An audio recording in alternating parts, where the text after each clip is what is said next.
Thanks for being here. Subscribe to Cheating Stories Best, so you don't miss new stories. The husband has come up with an elaborate plan. Will it work? Today's story has a similar plot. Enjoy it! I came home from work just 20 minutes early. When I thought about it later, it struck me, they had cheated in our bed just 20 minutes before I was supposed to get home. Am I really that boring and predictable? I could tell you that I expected this, that I suspected her, but that would be a lie. I was stunned, paralyzed, overwhelmed. Angie and I were married for 8 years, very happy years if you ask me. Our life was great, energetic, fun, full of surprises. I didn't neglect her, didn't go on business trips, we didn't quarrel.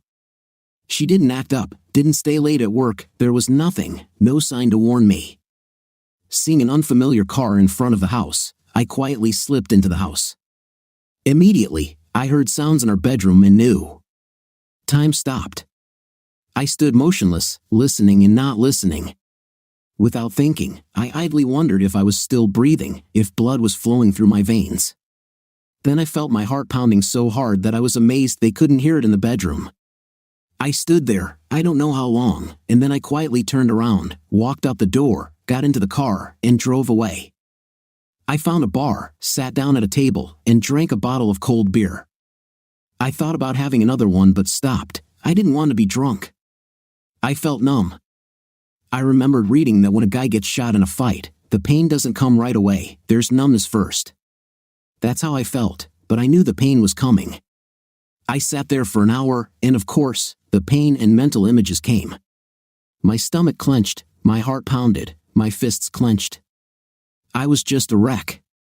I couldn't see the future beyond the next few minutes, and they looked pretty damn bad. What the hell should I do? What does a husband do in such a situation? What does Angie expect from me? A crazy thought came into my head, absolutely insane, the exact opposite of what a typical, loving, predictable husband would do. In my state, I couldn't tell whether it was good madness, bad madness, or just plain madness.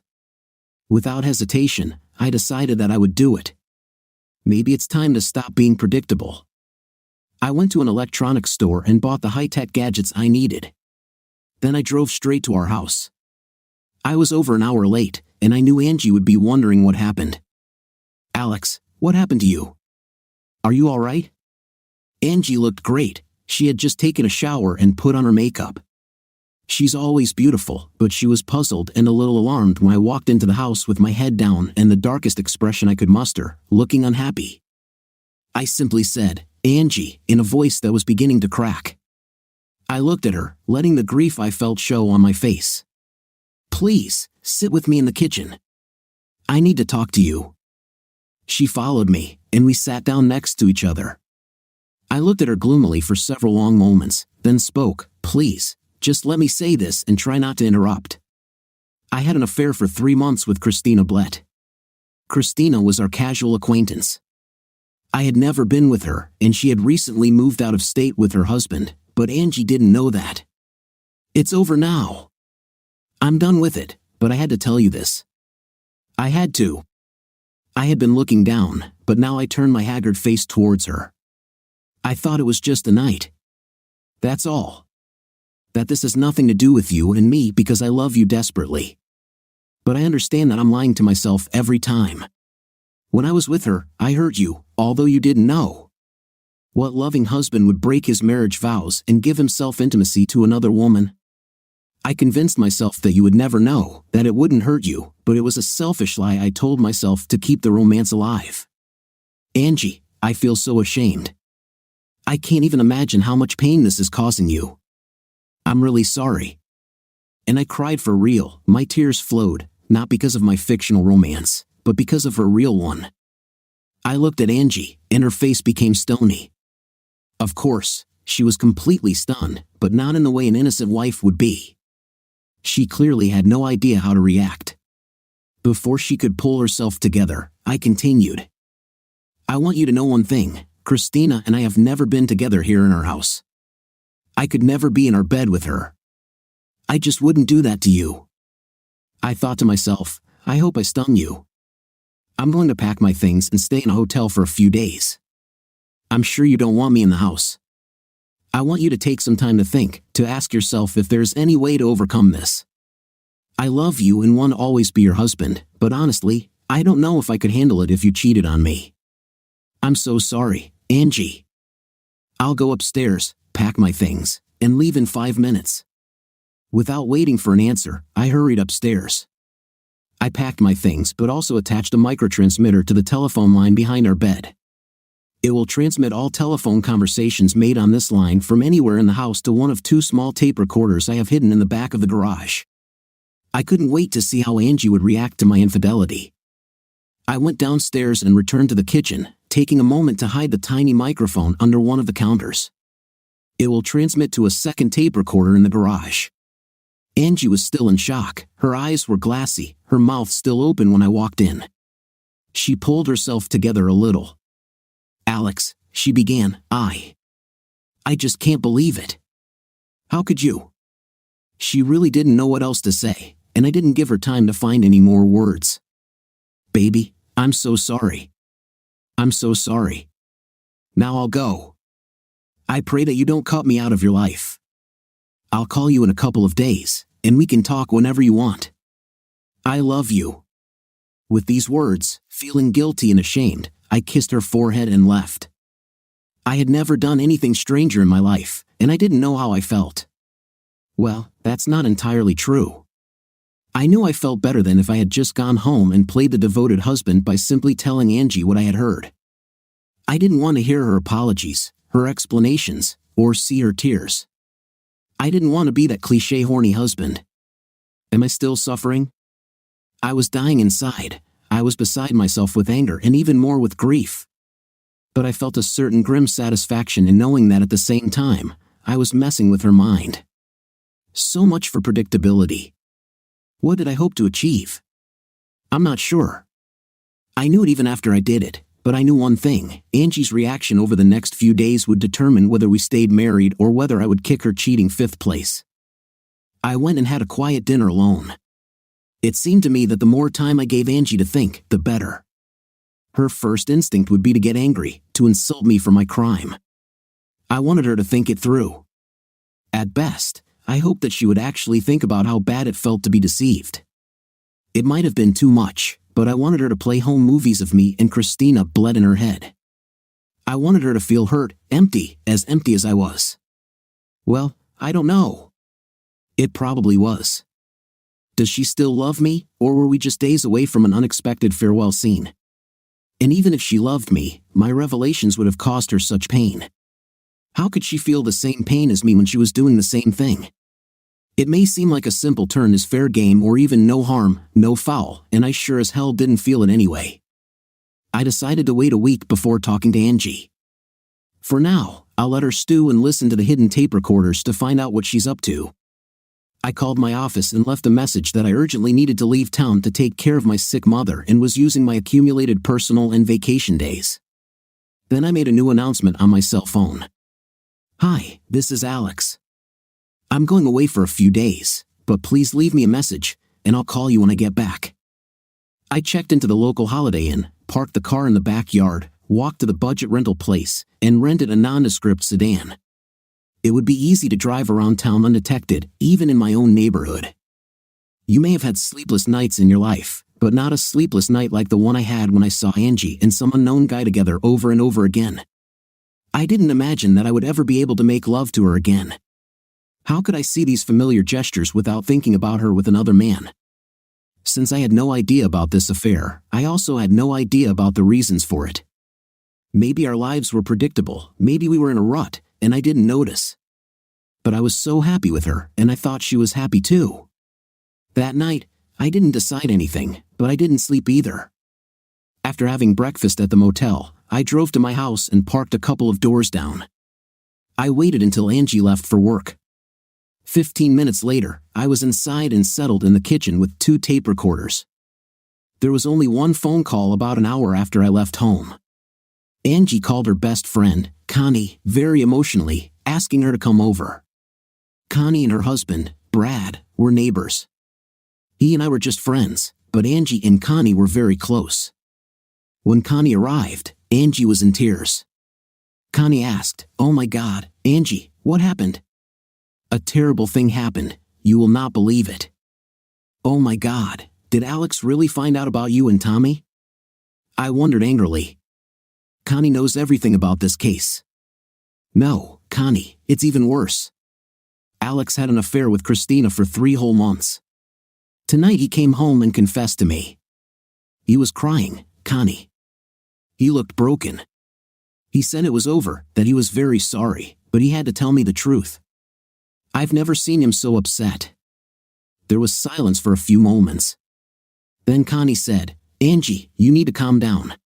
Let's think for a minute. Actually, I don't understand why it's so bad now. You truly have the upper hand over him. If he ever finds out about you and Tommy, you can tell him it was all about getting revenge on you.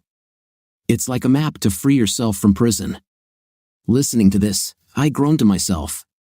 Thanks for your help, Connie, I thought. No, Connie, you don't understand. I feel completely defeated. It doesn't make any sense. I know I did it too, but just the thought of Alex with her is like a knife in the heart. You remember what she looks like, right? All this time I thought that Alex loved me and only me, and he slept with her. I can't believe how stupid I am for not noticing. Connie tried to calm Angie down, but it didn't work. Angie was overcome by the same destructive feelings. Connie, I just don't know what to do. I've been feeling like I'm going crazy for the last 2 hours. You know as well as I do that Tommy was just a fling, harmless fun. It meant nothing to me, like you and Henry did last year. It was new information for me that Connie was also having an affair, Angie continued.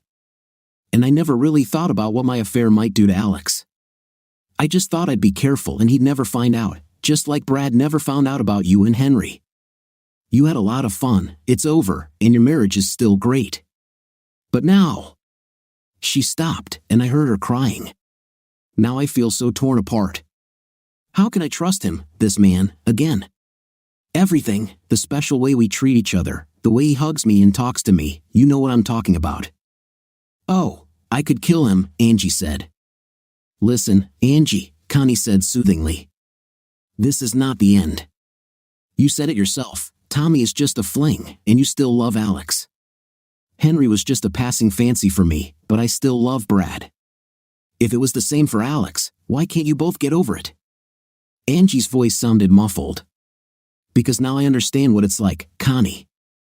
This is just killing me, my oh-so-predictable husband.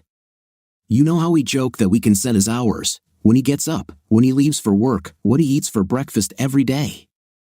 I guess I was wrong about all of this. I feel so used, Connie. I feel like he wiped his hands and threw me in the trash. Let me make us some coffee, Angie, Connie said. For some time, not a word was heard, only the clinking of cups and the gurgle of water. From time to time, I heard Angie quietly crying while they drank coffee. Connie tried to calm Angie down, but to no avail. When Connie left, she made Angie promise not to do anything rash. Whatever you do, don't tell Alex about Tommy right now. He feels terrible about what he did, and that's what you need. This is the only way you can control the situation, Connie advised. I don't know, Connie, Angie sighed. He was honest with me. I don't know if I can continue to lie to him.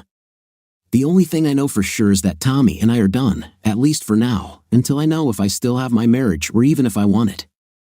I waited almost a whole week to call Angie. It was a long, surreal time in my life. I didn't call my friends because I didn't want sympathy or advice. I walked a lot in the forest alone, thinking or just wandering aimlessly. I tried to read a couple of books, but they didn't interest me. I went to see a new action thriller at the cinema, but left after half an hour. I thought as best I could about the future.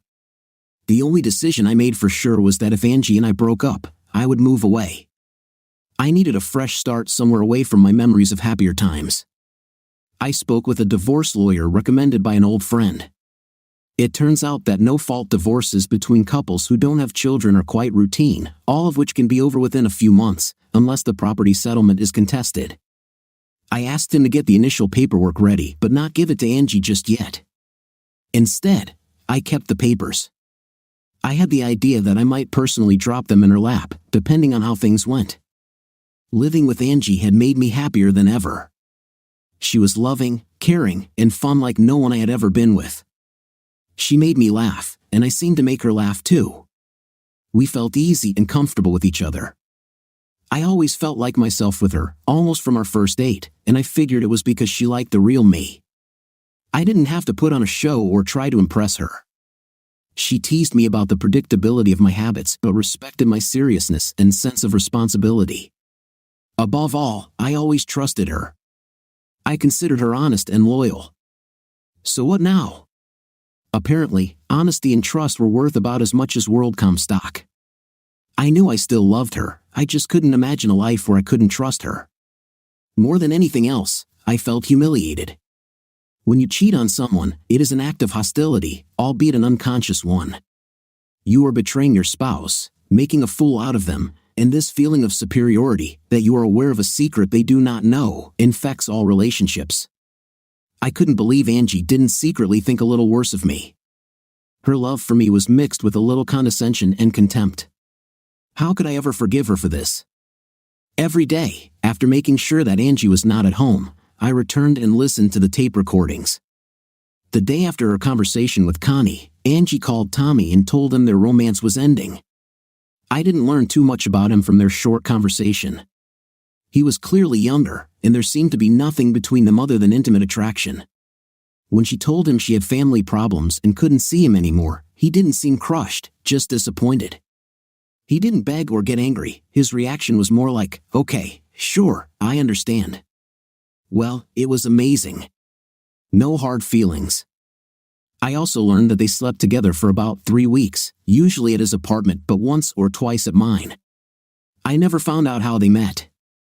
The casualness of their relationship both comforted and disgusted me. I was relieved that Angie wasn't in love with him and that he wasn't threatening to take her away from me. Their tone on the phone was almost the same as that of her swim coach or massage therapist. It made me feel like I had been replaced. On the other hand, how could she just jump into bed with this guy? Do our vows to each other mean so little? What was Angie's love for me worth if it didn't stop her from being with this guy just for fun? I couldn't answer this question.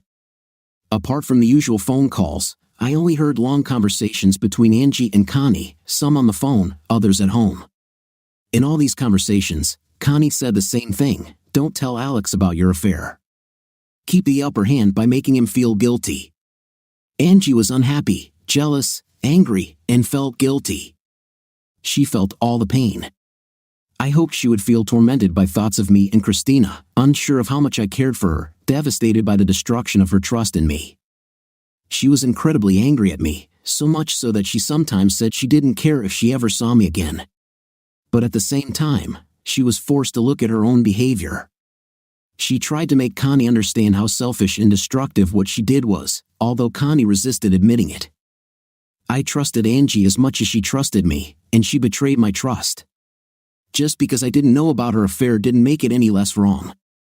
She admitted out loud that cheating made her think worse of me, even though it wasn't my fault. After 6 days, Angie was still no closer to deciding what to do. Connie basically told her not to confess but to attack me, but Angie wasn't convinced. I was a little surprised that Angie didn't even try to call me. I wouldn't have answered the phone if she called, but I would have known about the call. I assumed that she felt that, as the guilty party, I was the one who should have called her first. Exactly a week after my confession, I came home early at 4 o'clock and cooked a nice dinner for myself and Angie while waiting for her to get home from work. I picked a day when I knew Connie wouldn't be around because she was dating her husband, and I didn't want any interference in what promised to be a painful confrontation. Angie walked in cautiously around 5:45, seeing a strange car in front of the house and having no idea who might be inside. She gasped in shock when she saw me in the dining room. The table was covered with a tablecloth, candles, and 2 sets of our expensive porcelain. I stood at the stove in an apron, stirring something. She could smell the sauce I had prepared for the veal and the roast potatoes in the oven. "Hey, Angie," I said, trying to look worried and scared. I was hoping that if I cooked this dinner, maybe we could talk tonight. "Alex, you scared me to death." "Where's your car?" she asked. "Oh, it's being repaired for a few days, and I rented a car." "Sorry about that." And why didn't you call me earlier? I don't know, angry, confused, worried. Well, Alex, I was scared too. I wanted to give you some time. I was so afraid that you would just scream at me and throw me out of your life forever, I said, looking at her. Perhaps, she replied. I have no idea what to do, Alex. I've been in so much pain this week. I cried, thought, and worried. How could you betray our marriage like that? How could you destroy my trust in you? This is not going so well, I thought. Perhaps following Connie's advice, Angie acted aggressively and attacked rather than retreated. Angie, I said, I made a mistake. It was wrong to deceive you. This is the worst thing I have ever done, and I will regret it for the rest of my life. I'm here tonight in hopes that we can discuss this and see if there is a chance for our marriage. You may think that I don't know what you went through last week, but believe me, I do. She began to answer angrily. Damn it, Alex. How can you know what I went through? Then, she suddenly changed her tone. I'm sorry, she said more calmly, almost tiredly. Looks like a wonderful dinner. Why don't we eat and then try to talk? At dinner, we both relaxed a little, managing to talk about neutral topics, her job, our families, how her brother's new company is going. I told her I was taking some time off to try to work things out. She asked where I was staying, and I told her about the Holiday Inn. It was pretty lonely there, I said with a sad smile. Yes, it was pretty bad here too, she answered with an almost sad expression on her face. I was waiting. I wanted one of two things, for Angie to confess to me about her affair, or for her to continue to suffer thinking that I too had cheated. When she remained silent, I pushed her. Well, what should we do? Do you want to ask me something? Is there something you want to tell me? I'll never know what she might have said because the kitchen door suddenly opened, and we heard Connie's voice. Angie, are you there? She entered the dining room, saw us, and immediately attacked me. Alex, what are you doing here? You had the nerve to come back here. Do you know how poor Angie suffered? I tried to contain my irritation. Damn it, she was supposed to be with Brad today. Angie had the same thought. Connie, I thought you and Brad were going to dinner. Oh, he works late, and we had to postpone it, Angie. You're not going to let Alex talk you into coming back to the house, are you? I began to see an opportunity to use Connie's surprised visit to my advantage. I could argue with her, allowing her to say all the things that a smug and innocent wife might say. Connie, I said quietly, I know you're Angie's friend, but I'm not sure it's any of your business. Oh no, she flared up. Who do you think held your wife's hand, brought her coffee, listened to her cry? Do you have any idea how this last week has been for her? Yes, Connie, I know, I answered, and Angie said, Connie, please calm down. No, I won't calm down, Connie insisted.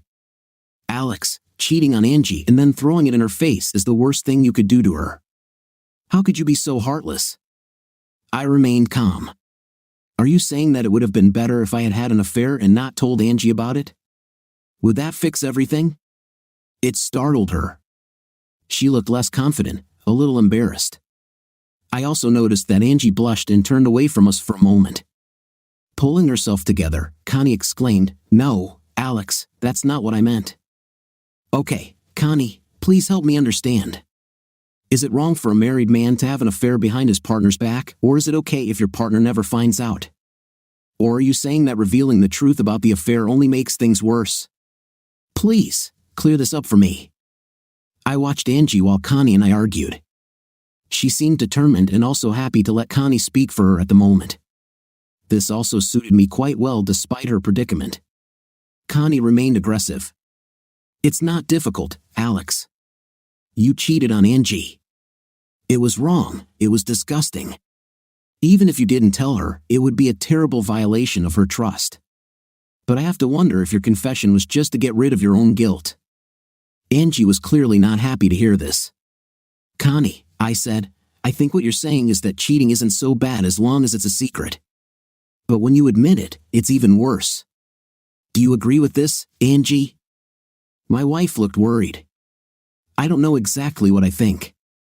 I just know that ever since you told me about you and Christina, I was just beside myself. It's terrible what you put me through. Okay, let me ask you as directly as I can. Should I have kept my affair with Christina a secret from you, just ended it and left you in the dark forever? Before she could respond, Connie interrupted the conversation. The answer is no, Alex. You'd always have a secret over Angie, a nasty, dirty secret. You'd always feel a slight contempt for her, knowing you had something hot going on and she was too blind to notice. Don't you see how this humiliates her? I didn't answer, although I was delighted with her answer, and there was silence for a long minute. Okay, Connie, I think I understand what you mean, but I think now is the time to leave Angie and me alone. We have a lot of difficult things to go through, just the two of us. Connie looked at Angie, who nodded at her. Yes, Connie. Thank you for being such a good friend, but Alex and I need to talk alone. Connie reluctantly said goodbye and left. When I turned back to Angie, she looked even more confused than usual. I asked her to wash the dishes while I went and made coffee. I poured us 2 cups and took them to the table. Angie, what should we do? What do you want me to do? Do we have any chance? Honestly, Alex, I have no idea. It's harder than you think. I never thought that anything you ever told me could make me so unhappy, so confused. Was I wrong to tell you about my affair, Alex? Should I have hidden this from you? No, she exclaimed suddenly, bursting into tears. No, doing it behind my back would be even worse. Oh God, I think I'm going crazy. I leaned over and took her hand, holding it tenderly as she sobbed for several minutes. Finally, she calmed down enough to say, Alex, I think it's best for you to leave. I know we haven't discussed this yet, but I don't think. I'm just not ready for this yet. Can we meet in a couple of days? I knew she was struggling with the dilemma of whether or not I should confess the truth, and it was very important to me that she did. Of course, Angie. How about I cook dinner here again on Friday? No, Alex, this time I want to cook. We quickly said goodbye. I kissed her on the cheek hesitantly, as if doubting whether I dared, and left. All evening, Angie behaved completely differently than an innocent deceived wife. There was little shouting, no angry accusations. Of course, I knew why she didn't act like that, she wasn't innocent. But I wondered if she thought how strange it was that she didn't express any rage at what I had done. Over the next 2 days, Angie and Connie continued their conversations. Connie persistently tried to persuade Angie not to admit her affair, and Angie felt insecure and lost. It was clear that my arguments in the argument with Connie were putting pressure on Angie, but neither she nor I knew what she would do. By Friday, I decided I'd had enough. One way or another, the truth would come out tonight. I was hoping for Angie's honesty, but if I didn't get it, I swore to God she'd get it from me. I suddenly realized that I almost felt sorry for her. I knew exactly what her pain was like, too well, almost. But my pain was the result of her real affair, and hers was just temporary suffering, which in my opinion, she deserved least of all. When I walked into the house that evening, our roles seemed to be reversed. I was tired of playing the submissive, guilty husband and walked in feeling relaxed. Angie should have been the angry victim, but she looked tense and worried. Hi, Angie, I said and kissed her cheek again. You look great, and dinner smells great. Is there anything I can do to help? No thanks, Alex. Maybe pour some wine. It's in the refrigerator. I'll serve the plates now. As on Wednesday, we silently agreed not to touch on the main issue during lunch. Instead, we ate, talked lightly, and enjoyed Angie's cooking. As we sat over coffee, I decided to start first. My marriage could have ended at the end of this conversation, but I didn't want to wait any longer. We don't have to dance around this anymore, Angie. You need to tell me honestly how you feel and what lies ahead, at least from your point of view. No guilty husband trying to win back his wife's favor would ever speak with such force, but Angie did not seem to notice. Instead, she just looked at me, shocked, with tears in the corners of her eyes. Alex, I still don't know what to tell you. Every time I think about you and Christina, I start crying. I feel empty inside, a hole in my heart like never before. I don't understand how this can ever go away, how I can trust you again. I didn't say anything, hoping to hear a but she wasn't honest with me either. I cheated on you too. I had an affair, she stammered, her last words bursting into tears. After a minute, she looked at me, still crying, probably expecting shock or anger from me. Instead, I sat quietly, looking at her. Can you tell me about it, Angie? Avoiding my gaze, she said, just a guy I met at tennis lessons. We used to have a couple of drinks after class, and he would always flirt with me. Then one evening, we were alone in the bar and she fell silent and cried quietly, covering her face with her hands. Then she looked up. Wait a minute, damn it, Alex. Here I am confessing to you, but you have never told me anything about yourself and Christina. Don't I deserve the truth too? Well, first of all, Angie, have you noticed that you never asked me about this? But yes, you also deserve the complete truth from me. And I have two things to tell you. Firstly, I already knew about your novel. I came home a little early last week and saw you in our bed. And secondly, I never had an affair with Christina Blett. She and her husband moved to Vancouver last January. I made it all up, Angie. I never cheated on you, never. Angie looked at me, not only stunned but also incomprehensible. Wait a minute, did you lie to me, Alex? Then when my first statement startled her, the color drained from her face. She stared at me, her embarrassment giving way to shame. You saw us, she whispered. Yes, I answered coldly, feeling pent-up anger overcome me. Yes, Angie, and an hour later, I came back here and told you a crazy story about me and Christina Blett. I wanted you to feel at least a little of that pain, that sadness that I felt. I could tell she was struggling to put it all together. She looked completely confused, which wasn't hard to understand. I waited a couple of minutes and then continued edgily. We still have a lot of conversation. Please call me when you're ready, and I'll come back to the house. But it better happen soon, and you better be ready to be completely honest with me. Otherwise, this marriage is over. I got up and, without looking back, left the house and drove away. I didn't forget about the divorce papers in my pocket. I decided not to take them out. As angry as I wasn't ready to take that step yet. Angie's confession didn't make everything better, because nothing could, but she was honest. Perhaps loving me meant more than just an opportunity to dominate me as an innocent victim. I left, had 2 beers at the Holiday Inn bar, went upstairs, and fell asleep with a ball game on TV. I was tired, depressed, angry, and hopeful, an interesting combination. My cell phone woke me up at 8:15. This early on Saturday, it had to be Angie. And it was. Hello? I stayed awake. Oh, Alex, I'm sorry I woke you up, her voice sounded trembling and scared. It's okay, Angie. I stopped and said nothing more. Alex, I know what I need. Oh God, how are you going to forgive me? She fell silent and began to sob. Finally, she calmed down a little and said, Today, we can speak. I'm just going crazy. I'm so afraid of losing you that I can't even think. What are you doing today, Angie? Maybe we'll meet later. Would you like to go somewhere for lunch? She seemed to calm down a little. Lunch is great, but please, not in public. Okay, I said. I can take some sandwiches home. What's your schedule today? I need to do something and go to the supermarket, but I'll be back by 12:30. This is fine. Yes, everything is fine, Alex. Yes, Angie, I love you, she whispered, and before I could answer, she hung up. I quickly showered, ate breakfast, then went to the grocery store and bought sandwiches for lunch. I got home by 11 o'clock, which gave me plenty of time to listen to the recordings of what happened the night before after I left.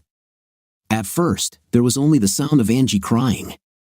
After a while, she calmed down and washed the dishes.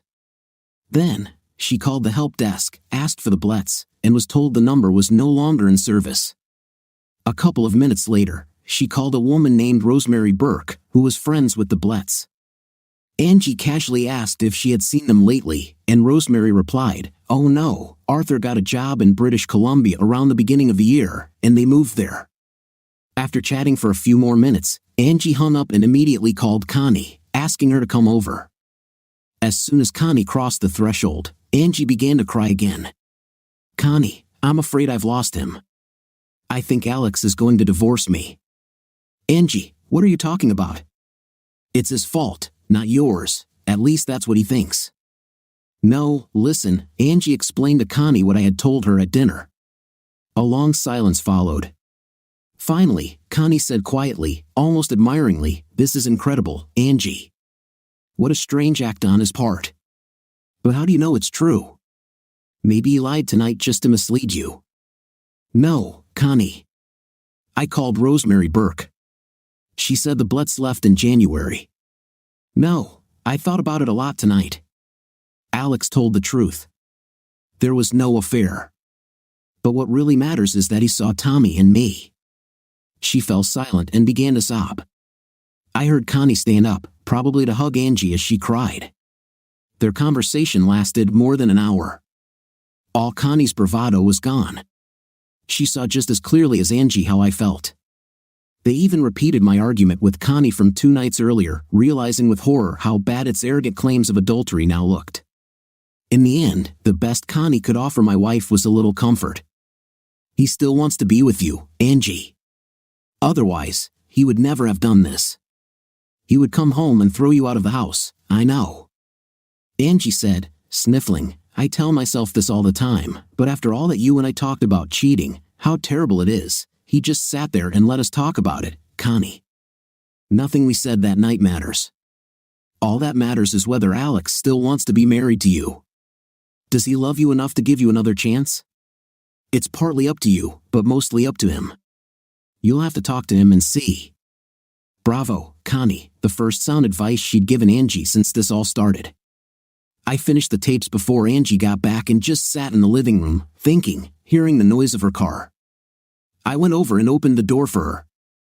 Angie came in with 2 bags of groceries, looking so meek and frightened as I had never seen her. Without saying a word, I went to the car, brought the rest of my things, and together we began to clean everything up. As we sat at the kitchen table with sandwiches, Angie muttered, "I just don't know what to tell you. I feel so ashamed."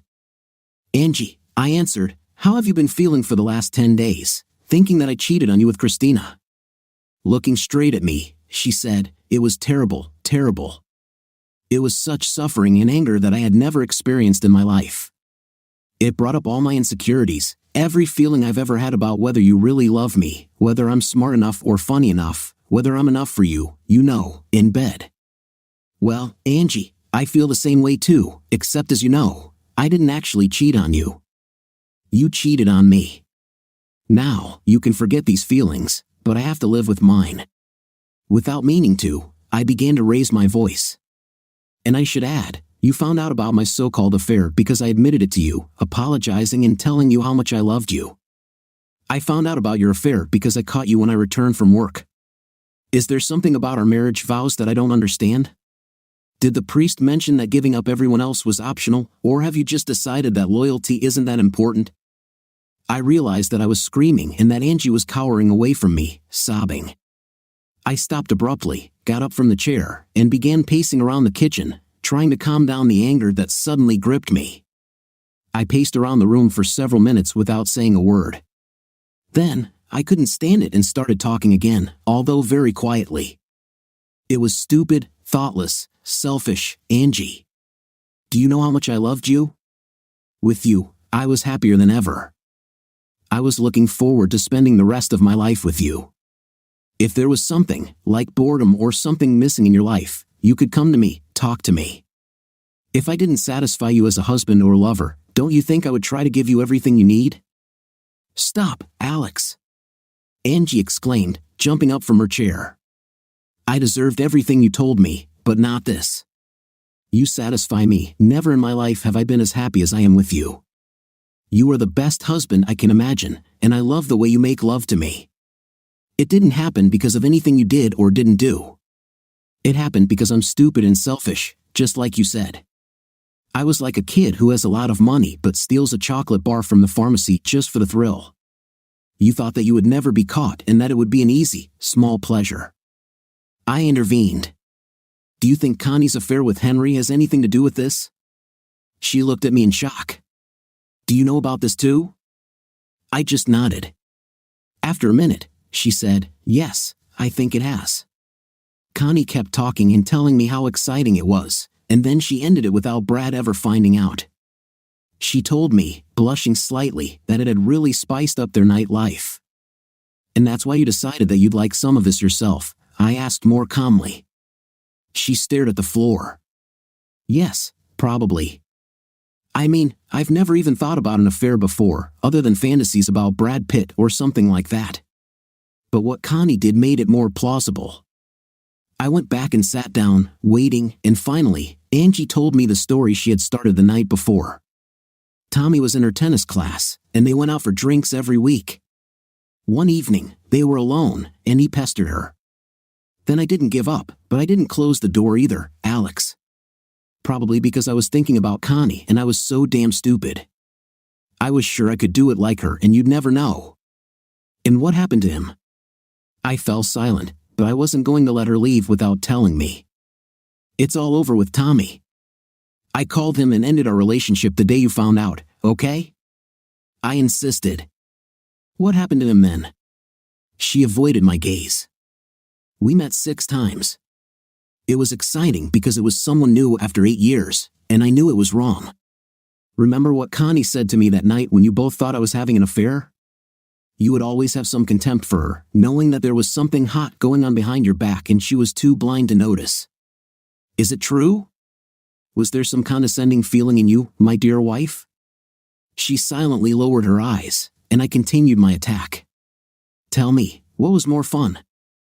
I didn't exactly scream, but my voice was loud and cold, and I'm sure my angry face was terrifying. Angie backed away from me as far as she could on the other side of the kitchen. Seeing her frightened face, I immediately felt all my rage. I felt exhausted and terribly sad. We were silent for several minutes. Angie, if nothing good has happened in the last 10 days, at least my lies about Christina Blett made you see a side of me. Feel what it's like when the person you love cheats on you behind your back. I don't know what to do now. I don't have the slightest idea. I love you very much, but I'm furious and hurt, and I don't know if I can ever trust you again or how I can make love to you again. Why don't you decide what you would do if I were caught cheating? When you think about it, let me know, and we can talk again. I don't see how we can get any further today. I headed towards the door. I heard her scream, Alex, please wait. But when I turned around, she just sighed, no, everything is fine. I will do what you ask of me. But Alex, don't you want to go home? I mean, you could ask me to leave. That seems fair. No, Angie, I don't want to stay in this house anymore. Of course not in our bed or in the guest room, knowing why I'm here.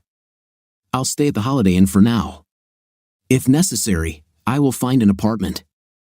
As I left, I heard her quietly crying again. I drove back to the Holiday Inn with conflicting thoughts running through my head. I knew I loved Angie and that she was sorry. I also knew that I was angry with her. I knew I wanted our marriage to survive this. I also knew that I couldn't imagine ever being able to trust her again. I quickly packed my things, checked out, and went to the airport. Within 45 minutes, I had my ticket and checked in for my flight to Florida. I was planning to spend a few days on Sable Island at a resort that had come highly recommended to me several years ago by friends. While waiting for my flight, I called my boss at work and had a somewhat irritated conversation with him. No wonder he was angry when I told him I would be taking 2 more weeks off for personal reasons. He actually threatened to fire me. John, I said calmly, my marriage is in trouble, and I need time to figure out if it will survive. You know as well as I do that I have been your most trusted employee for nearly 10 years, and I have gotten the company out of some sticky problems.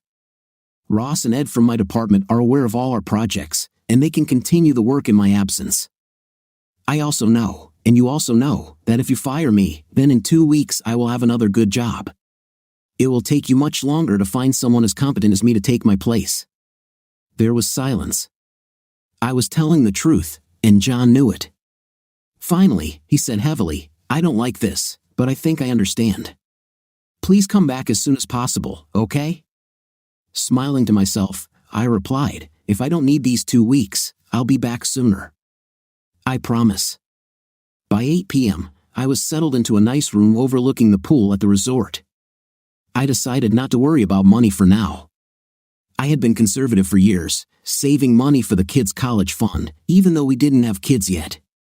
It was now far from clear that I would even have a marriage, and I had no intention of continuing to be a fanatic and building my nest. The pool was big and gorgeous, and it tempted me. I put on my swimming trunks, went downstairs, and did 40 laps. I was a swimmer in college, and although I was long past competitive fitness, I still loved the feeling of floating through the water. I decided to make sure that every day I spent here, I got a good workout in the pool. Even if nothing else worked out, by the end of my stay, I would be in much better shape than before. The next day, I spent relaxing and trying not to think about Angie. I got up late, had breakfast by the pool, went for a long walk, had lunch, and then took a nap. In the afternoon, I drove around the area, just enjoying the warm sun, and then came back and did laps in the late afternoon when the pool was less crowded. I had dinner at the hotel's restaurant on the veranda, then sat at the bar for a while, sipping a beer and watching the ball game on TV. To my surprise, I soon had company. A very attractive brunette in her early 20s sat down 2 chairs away. After ordering a drink, she started talking to me. It all started with a comment about the game, but soon we were talking freely about the resort, how nice it was, and so on. I was a little taken aback by her obvious interest in me. I'm pretty good looking, but I'm definitely not used to glamorous women in tight, revealing dresses trying to pick me up. A little later, I invited her to sit at a quieter table, and she happily agreed. The conversation continued as she asked me about my work and where I was from. She also asked about my wedding ring, and I admitted that I was there without my wife and that we had some troubles. When I asked about her work, she gave me a long, slow, very cute smile. "I do personal services," she said after a minute. This cleared things up pretty well for me. "Can I be a potential recipient of your personal services?" I asked. "Absolutely," she replied, still smiling. "Just say the word." I'd never been with a woman for money and never thought about it, but at that moment, I was definitely interested. Nicole was beautiful, and there was a magnificent body well framed by her tight dress. I hadn't had a night for over 2 weeks, and at that moment, I wasn't held by feelings of devotion to Angie. A few minutes later, we were already in my room. The next day, I walked a lot and thought a lot. I came to Florida on a sudden impulse. I went to bed with Nicole, obeying a sudden impulse. My first instinct was to bring Angie here. Of course, I was still angry at Angie, but I also knew that I was still in love with her, and I missed her. Suddenly, I was ready to talk to her, to see if we could find a way to make our marriage work again. I had enough time alone. I went into town, found a travel agency, bought a plane ticket for Angie, and sent it to her. Then I returned to the hotel and called her. "Hi Angie, this is Alex. How are you doing?" "I'm very glad to hear from you, dear. I was going to call you, but it was hard for me to muster the courage. Would you like to meet and talk?" "Well, listen. I'm in Florida. I took a day off from work. I sent you a ticket, and I want you to come to me for a week." "Alex, wow, this sounds great, but I'm not sure I can just quit everything at work and get on a plane. I've been thinking a lot, and you probably do too. We need to see if we can save our marriage. This is much more important than your work and mine.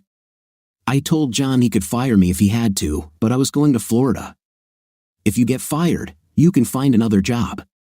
We both know you're the best paralegal in the entire firm. At the very least, you can probably find another job easier than a new husband." There was silence. Then Angie said slowly, "That's not like you, Alex. What happened to the firm, careful, reliable man I was married to all these years? I'm not sure I'm him anymore. Now I'm the guy who decides what he wants and then makes the decisions. It's very important to me that you come here. I have a good plan for us, and I sent you a ticket for tomorrow. If our marriage means as much to you as it does to me, you will come." Again, silence. Then she hesitantly added, "Okay, honey. It scares me, but I'll be there." "Fine. I will meet you at the airport when you arrive. Bye, Angie." I didn't have a clear plan. This wasn't serious old Alex, Mr. Predictable, who was always planning. All I was going for now were my feelings. I felt like Angie and I needed to be together if we were going to solve this problem. I also felt like we needed to have an intimate again, and I was damn sure I wasn't ready to do that with Angie in my own house yet after hearing her there with Tommy all day. I thought about what Angie and I needed to say to each other, but nothing came to mind. Finally, I stopped worrying about it, took a lap in the pool, took a shower, and went after her. Angie looked lovely and nervous as she stepped off the plane. She pulled out one of her most beautiful summer dresses from the closet. Her hair was up, and she was ready for Florida, but she was also pale. I saw how she looked at me wearily as I approached. "Hi, Angie," I said warmly and kissed her tenderly. She was surprised and delighted and pressed herself against me for a moment. "Can I do it again, please?" she asked, and I obeyed. On the way back to the hotel, we chatted amicably. I showed her the room and allowed her to clean up. Afterward, we went down to the veranda to have a nice dinner. We didn't talk about anything important, as if by mutual unspoken agreement. She told me how she had argued with her boss about her sudden request for a week off, but it wasn't that hard to convince him. I realized there was some tension as Angie and I even went so far as to have dinner together. After dinner, we walked around the hotel grounds. I showed her the pool and told her about my daily routine. Then we went upstairs. Angie became more and more nervous as we got ready for bed. After night, Angie hugged me tenderly, smiling into my eyes. "Alex, thank you for loving me so much," she said honestly. I couldn't help but think, oh yeah, how does this compare to old Tommy? But I restrained myself and just smiled at her. We curled up comfortably and soon fell asleep. The next morning, we had breakfast on the veranda and then walked around the resort grounds. I was looking for a comfortable place to talk and found a bench in the shade. As I led us to the bench, Angie's weariness returned. She knew just as well as I that we were about to have a serious conversation, and she was hardly looking forward to it. "Angie, I'm glad we're here, and I'm glad what happened yesterday. It was definitely a good first step, but we need to talk about something, and I'm sure it will be difficult for a while. I don't even know if we can get through this." Angie just nodded, looking serious and unhappy. "First of all," I continued, "I think we should try to be as honest as possible with each other. We both feel painful things. I'm angry and hurt, wondering how I can trust you again, and I'm sure you feel guilty and afraid for our marriage. I know we need to talk, Alex, and I will try my best. Please just give me a chance to make things right. Angie, I had a night with a girl for money a couple of nights ago." "Oh God, Alex," she gasped. "I won't lie to you and pretend that I didn't do it. I didn't plan on it, but she picked me up at a bar, and when she suggested it, I said yes. And I won't tell you that I feel guilty. I'm still in so much pain, Angie, thinking about you and Tommy. I can't get it out of my head. So I did it. I felt like I deserved some fun too, and at this point, there's not much point in denying yourself because of Angie's devotion, is there?" I sat quietly, watching Angie. She didn't cry, but her face was pale and her jaw was tightly clenched. Tears were just around the corner. I decided to wait for her to speak, no matter how long it took. Finally, she said, "I think I understand this, Alex. How could you not get hurt and not want to hit me back?" "No, Angie," I said. "It wasn't about you. It wasn't revenge, and I didn't do it to get back at you. I guess I'm tired of being Mr. B, the responsible, predictable guy you can always count on to take care of others. I had an opportunity for something exciting, something enjoyable, and I took it." I sat in silence for a while, then spoke again. "Wait, that's not true. I didn't quite understand correctly, Angie. I'm trying to be honest. Let me start from the beginning. It's absolutely true that I didn't have an intimate with Nicole to hurt you, but it's not true that it had nothing to do with you.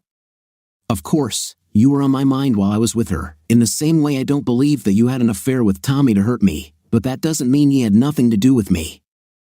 I was on your mind every time you were with him, right? It wasn't like a single woman just having an affair, and I think you have to admit that part of the excitement was that you did it behind my back." Angie looked at me worriedly. "Alex," she said with a slight tremble in her voice. "You've changed a lot lately. So much so that I'm surprised. How little I know you. You've never been so direct before, like you're holding nothing back when you talk to me, and you seem maybe stronger or colder. Yes, okay, that's probably true. But I think you've changed too, Angie. There was bitterness in my voice. The Angela Ravina I knew so well would never have cheated with another man in her bed. She looked like I had slapped her. A minute later, she began to cry and covered her face with her hands. I heard her say, "Sorry, sorry," between sobs. I slid over to her and hugged her, letting her cry. We didn't say a word for a long time. When Angie had finished crying, she sat up and wiped her face with a napkin. "Alex, before you left, you asked me to think about what I would do if you had an affair. I've thought about this a lot, and I have answers for you. I'd like to share them with you after lunch, if you don't mind." I nodded, and then she said, "Is it okay if you have lunch here? I'd like to go wash up and have lunch alone in the room. This will give me time to collect myself." We agreed that I would come back in an hour, and she left. When I returned to our room, Angie was already waiting for me. She had taken a shower, combed her hair, and no longer looked as sad and lost as before. She asked me to sit on the sofa, and she sat opposite me in a large chair, holding a notepad and pen in her hands. She was wearing the glasses she always wore at work, which gave her a sassy, secretarial look that I secretly adored. "Alex, I've thought about this a lot. I think what you really wanted me to think about was how I would feel if you did this and how I could cope with these feelings. So, I set up 3 columns. The first is what I will feel, the second is what you should feel, and the third is what I will try to do." As she sat there, glasses perched on her nose, explaining her neat little system to me, sounding just like the top-notch, highly organized paralegal that was so prized in her job, my heart swelled with love for her. Despite being angry and hurt, it was hard to forget how much I loved Angie, or even why. This reminder of another side of her work ethic and her organized, efficient approach to problem solving, brought home to me why she was so special to me and why it was worth trying to save our marriage. She continued, "I'm afraid that for some of them, there is nothing in the third column because I just don't know what to do." She looked at me with pain in her eyes. "So, I'll just read what's in the first column and the second. And then if there's something in the third column, I'll read that too, okay, Angie?"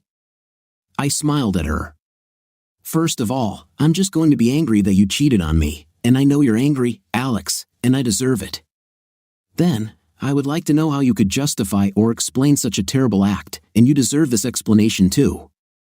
I think I tried to do this at home before you left, how Connie's affair seemed so exciting and harmless, and I just stopped thinking and stupidly thought I could do the same thing and you'd never know, and I'd never hurt you. Well, the behavior of your friend Tommy, of course, is also part of the explanation, but we'll return to that later. Why don't you continue?" "Well, I would be beside myself with uncertainty, Alex, so you must be experiencing the same feelings. What do you have in the third fix-it column, Angie?" She looked at me sadly. "Nothing to ease the pain, honey. I wrote, show Alex how much I love and desire him, convince him over time that he is the only lover I want from now on. But I'm not so stupid as to think I can just snap my fingers and make it happen, Alex.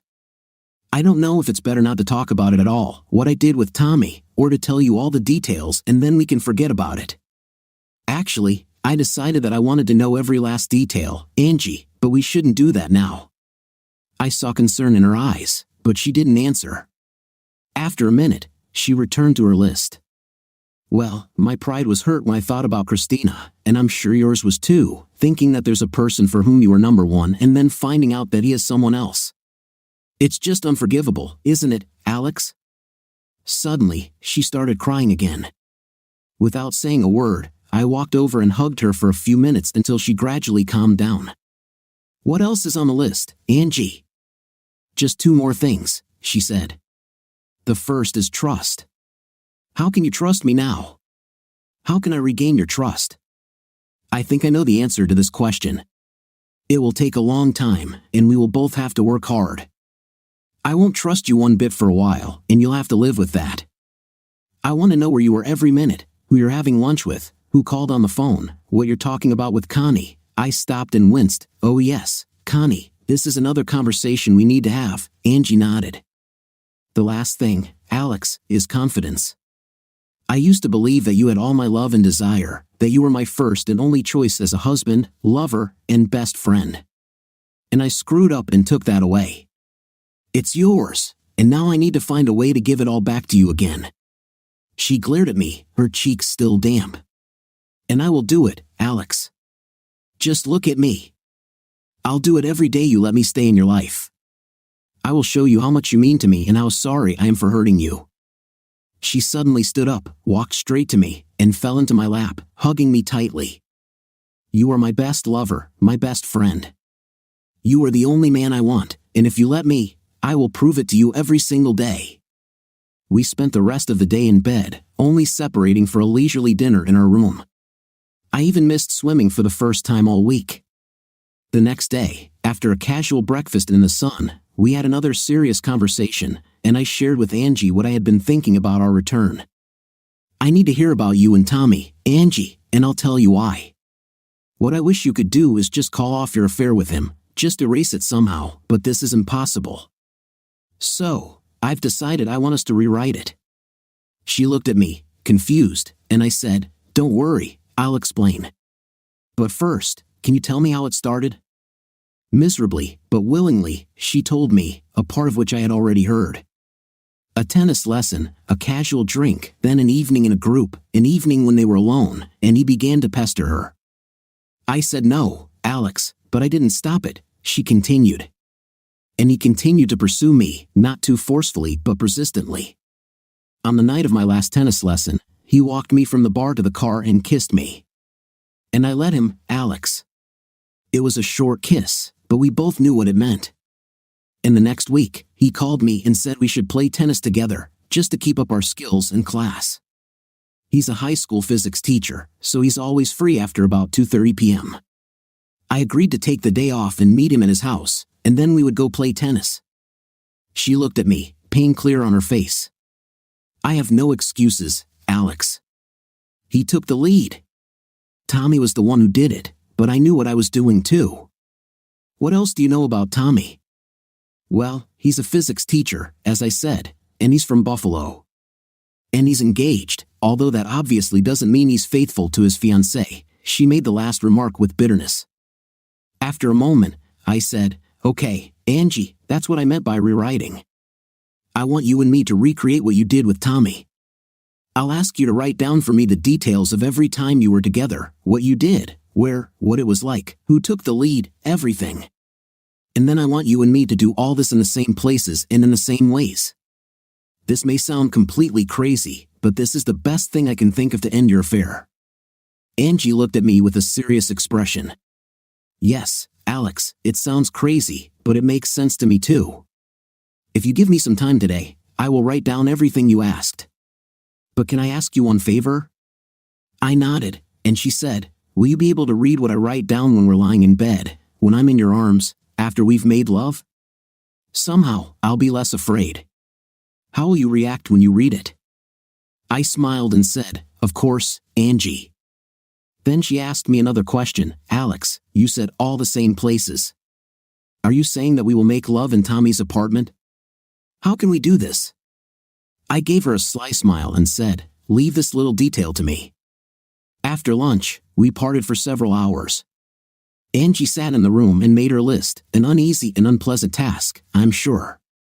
I made a couple of phone calls, then did a lap in the pool. In just a few days, my stamina had already improved, and I vowed to myself that I would continue my pool routine at home. We had 3 more days together at the resort before we had to return to our work, and we enjoyed most of them. For a while, I didn't bring up this terrible list, and we just played. We swam, lay in the sun, went out to eat, and spent a lot of time either talking or making love. We also had some good conversations about our marriage. Before her affair, we both thought we were doing great, but oddly enough, our conversation showed us both that things were a little outdated. We loved and appreciated each other, but each of us was a little lazy in expressing it. Some of this is inevitable, of course. Being married is not the same as dating, after all, but we agreed we could do better. We would go out to dinner from time to time, relax on the weekends, sometimes go for walks in the park in the evenings. We had a lot of ideas about how we could be more considerate of each other once we started thinking about it. Angie suggested planning an Alex or Angie night, where the person whose night it was would have everything he or she wanted. Finally, we started talking about expanding the family. We both looked forward to having children and always felt like we would know when the time came. Angie, I still want to have children, but only after I know that our marriage will continue. And I don't think I'll be sure of that anytime soon. She simply nodded with a meek expression. I can't blame you, Alex.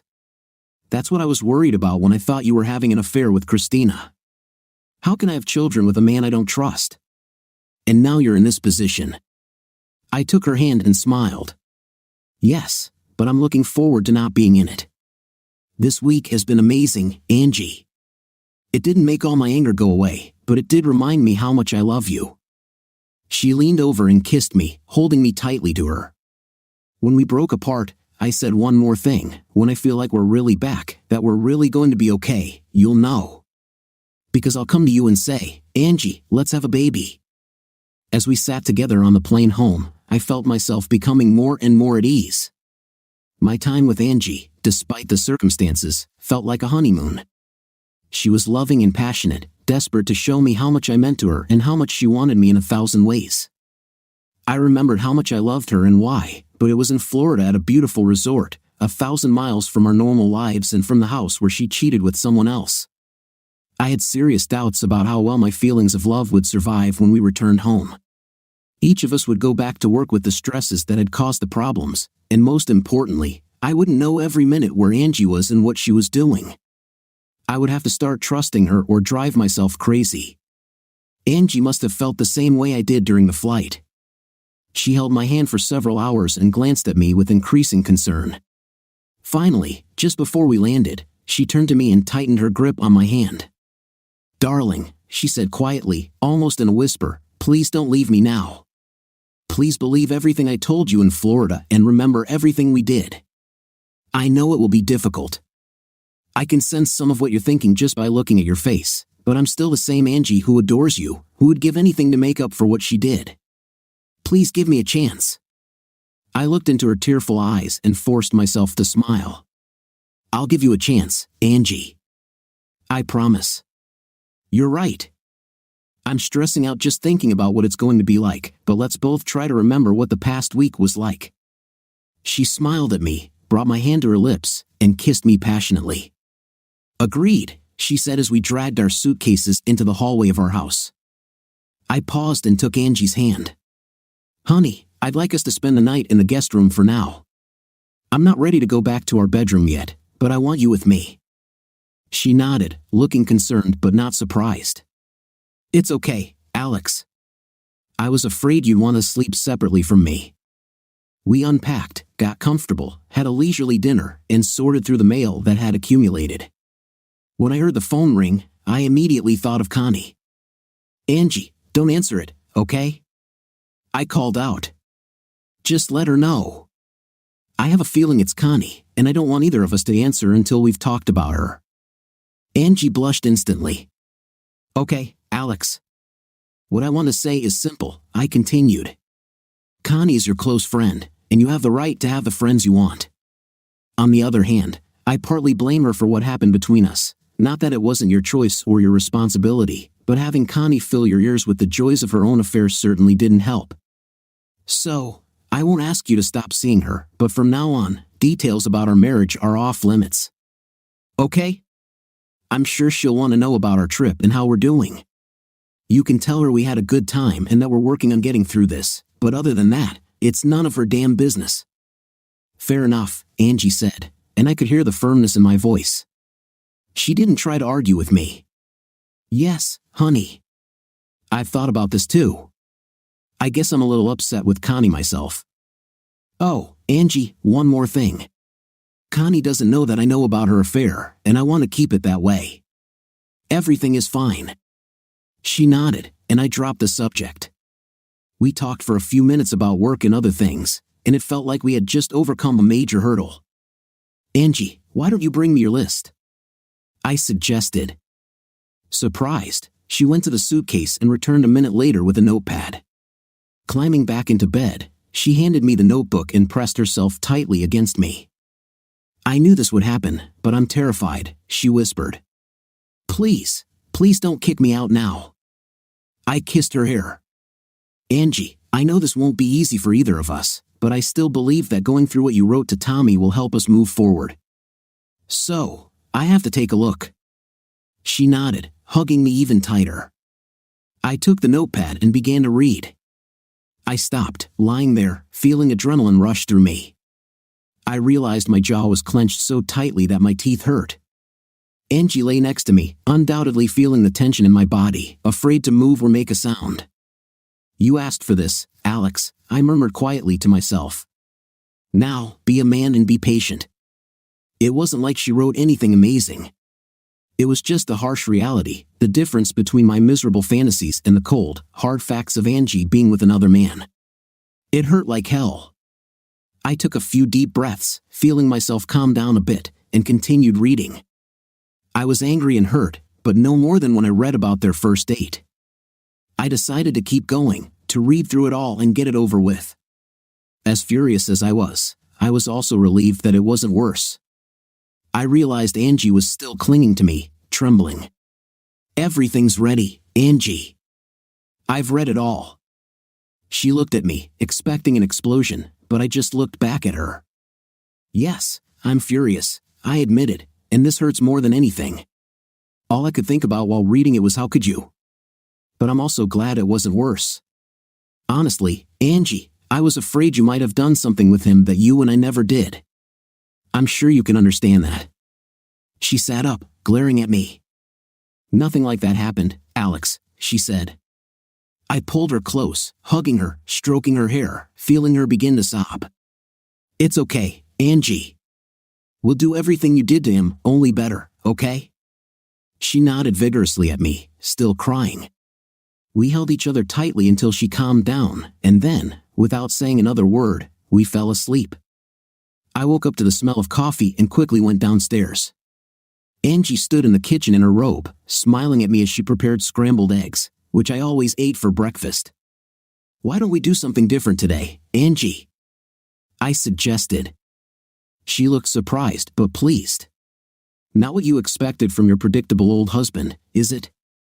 Well, I'm trying to be a little less predictable, I replied. She came over and hugged me tightly. As long as you continue to be the wonderful, loving man I married, I'll be happy with a little unpredictability. When I arrived at work, I was greeted by many smiling faces. People were glad I was back and perhaps relieved that I was okay. John must have mentioned something about my family problems. I spent the morning reflecting on the last 2 weeks and was pleased to find only a couple of small fires that I needed to put out. My staff really rose to the occasion, and I sincerely praised them for their excellent work. The only difficulty that day was not worrying about Angie, not wondering what she was really doing at work, and whether Tommy would call. It was hard to believe he would do this, but when your trust is gone, it's easy to imagine the worst. That afternoon, I received a call, as expected, from a security expert named Caleb whom I had contacted while in Florida. I knew about him because he had once worked for our company. I put Caleb on Tommy's trail, asking for any information about his life, particularly about his fiancée and his activities. Caleb found all the information I needed. It turned out that Emily, his fiancée, was also a teacher who taught history at a local high school. What was even more interesting was that she was a distant relative of the Hines family and was quite wealthy. It also turned out that Angie wasn't Tommy's only recent lover. He had been sleeping with Darlene, the secretary in Tommy's department office, a couple of times a week. Caleb, the wizard, had a wonderful set of photographs.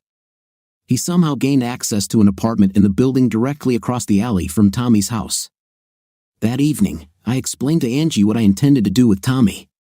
My plans began with Angie writing a letter to Emily, telling her about Angie and Tommy's affair while he was engaged to Emily. Angie didn't want to write the letter, but I insisted. First of all, I assured her it would never be sent. I only intended to use it as leverage against Tommy. Secondly, I asked her directly what she was more interested in, protecting Tommy or reconciling with me. This question brought about many tears, but Angie wrote the letter I dictated to her without further objection. Later that evening, I set up a new Hotmail account and sent Tommy an email using a fictitious name. I introduced myself as the superintendent of a nearby school district who had heard about what a good teacher Tommy was. I expressed interest in possibly hiring him at one of my schools for a significant raise.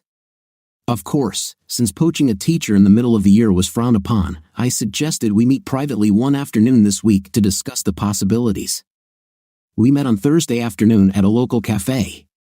Tommy was a big guy with an open face, reddish hair, and bright blue eyes. He wasn't particularly handsome, but I could see why women might find him attractive. After we shook hands, he immediately started asking about work. I raised my hand to stop him and said, "Why don't you read this first?" I handed him a photocopy of Angie's letter. After a few seconds, he looked at me, embarrassed and angry. "What the hell is this?" he hissed. Trying to remain calm, I replied, "Just read the rest, Tommy, and then we'll discuss everything. And you should know, there are several more copies of this letter, all of them in the hands of my friends, ready to be mailed if anything happens to me or Angie." When Tommy finished reading the letter, his face flushed with rage. Finally, he put it down and stared at me. "Okay, what does all this mean?" I smiled. "First of all, let me introduce myself. I'm Alex Ravina, Angie's husband.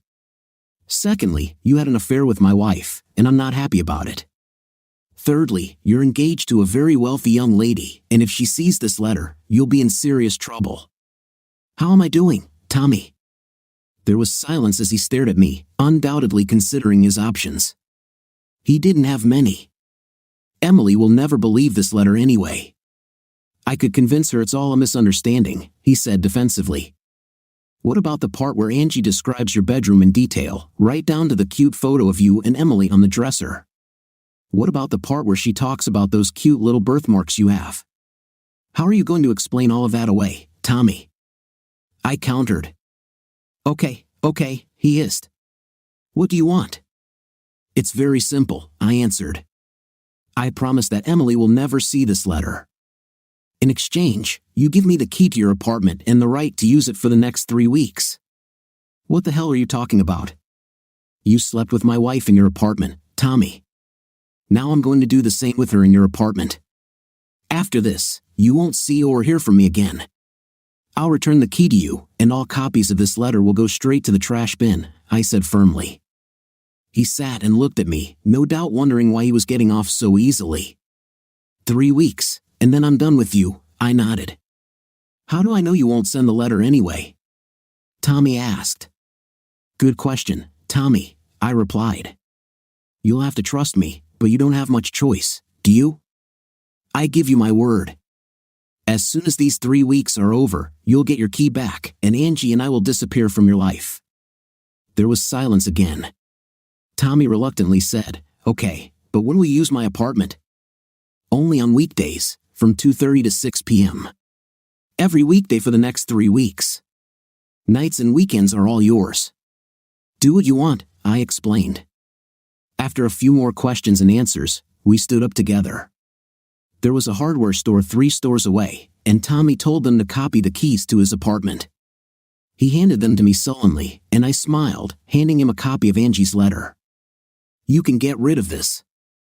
"I have more," I said firmly. "Today is the 3rd. If you don't play any stupid games with me, Tommy, I'll send these keys back to you on the 24th. I waited to see if he would say anything else, but he shrugged and turned to leave. I found myself whistling as I entered the house. I must be feeling better, I thought. Walking into the kitchen, I saw Angie at the stove and Connie at the table. Both women turned to me with guilty looks.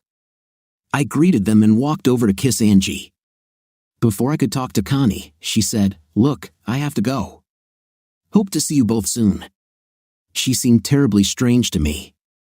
"Angie," I said after a moment, "what's happening?"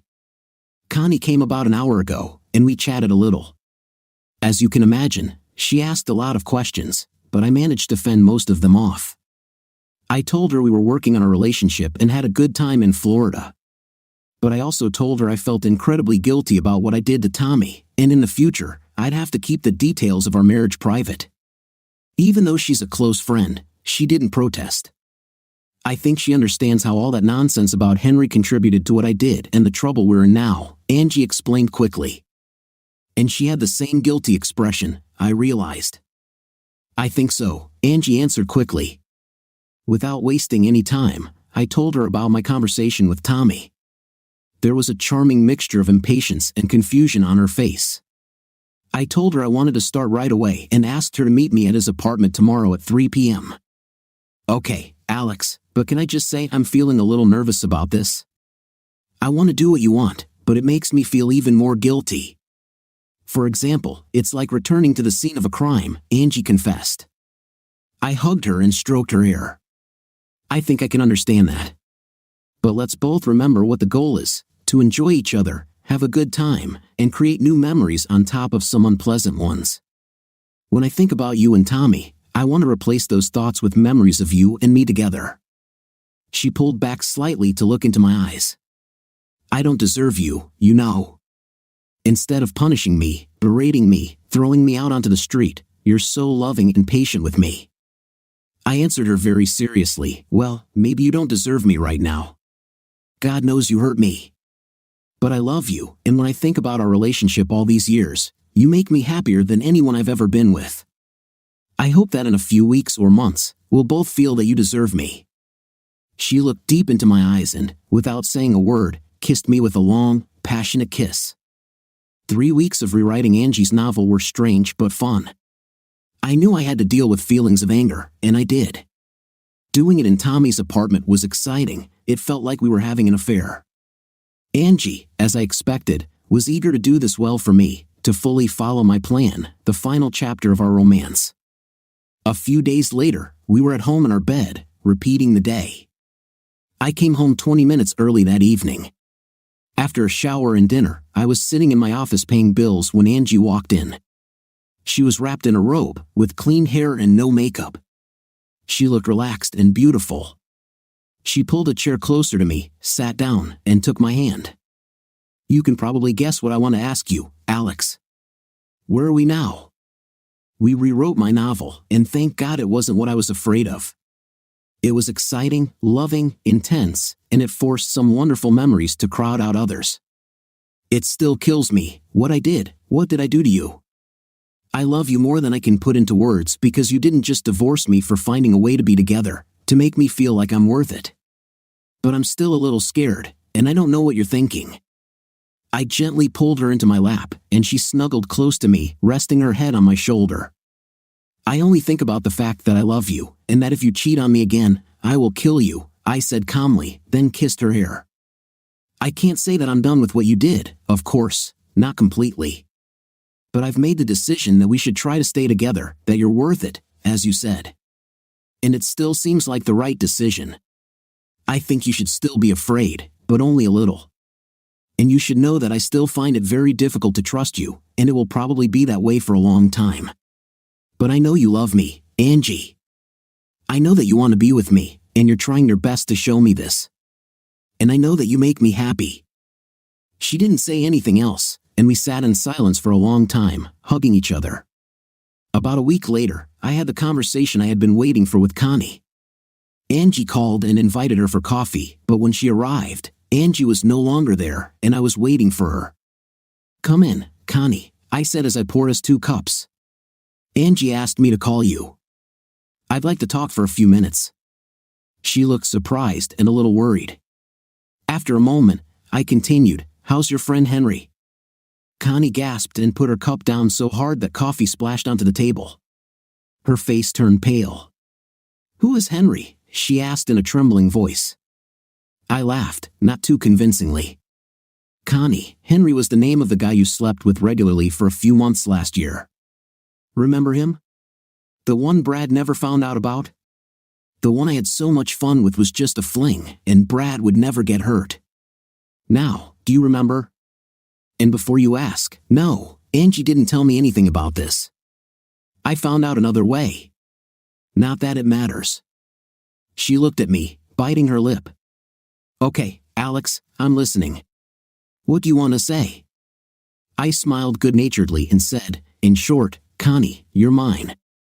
She gasped again, and I continued, I'm sure you remember all the lofty views you shared with Angie and me a few weeks ago on the subject of adultery. Let me refresh your memory. I think you said that my betrayal humiliates my wife, that I will always feel some contempt for her knowing that I deceived her. So, how's it going with you and Brad? Do you feel like you're cheating and humiliating him? Is it nice to have a nasty, dirty little secret? She didn't look at me. That's what you told me, Connie, about my fake affair with Christina Blett. You said it's wrong, it's disgusting. Even if I hadn't told Angie, it would have been a terrible violation of her trust. So, Connie, now we have to figure out how to deal with your terrible, despicable breach of trust, don't we? Her hands were shaking. Are you going to tell Brad, Alex? He'll divorce me. You know how it will be. Do you want this? I waited in silence for a long time, allowing her to study my impassive face. Finally, I said, no, Connie. I like Brad, and I don't want to see him suffer the way I have suffered these past few weeks. He loves you and apparently trusts you. I don't see anything good in ruining his feelings and his happiness. But I feel like some kind of reckoning is inevitable, don't you? Since we agree that what you did was despicable, a violation of trust, don't you owe Brad something? She started to look a little less scared. If you don't tell Brad, Alex, I'll do whatever you ask. What do you mean? It's very simple, Connie. You're going to make it up to him.